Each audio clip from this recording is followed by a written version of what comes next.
చాలా దురదృష్టకరం. హీరోయిన్లు అంత తక్కువ చేయకండి. హీరోయిన్లకు చాలా చరిత్ర ఉంది మన ఇండియన్ హీరోయిన్స్ కి. మీ అందరికి తెలుసు. ఆ రోజుల్లో జానకి రామచంద్రన్ గారు సీఎం అయిపోయారు డైరెక్ట్ గా. మీకు తెలుసో తెలియదు తమిళనాడుకి. ఆ తర్వాత జయలలిత గారు అయితే ఇంకా 6 times సీఎం ఆమె. జయలలిత గారు అందరికి తెలుసు కదా, సీఎం జయలలిత అంటారు. అలాగే స్మృతి ఇరానీ అందరికి తెలుసు. ఆమె అయితే సెంట్రల్ మినిస్టర్ అయిపోయింది, హెచ్ఆర్డి మినిస్టర్. మోడీ గారు పక్కన వెళ్ళి కూర్చుంది, మీకు తెలుసు కదా.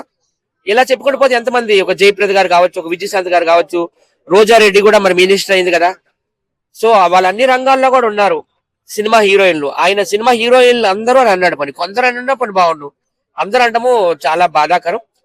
సో చిన్నపిల్లాడి ఆకలి తీర్చే పాటలని సామాన్లు అని అనడం అది కూడా తప్పే.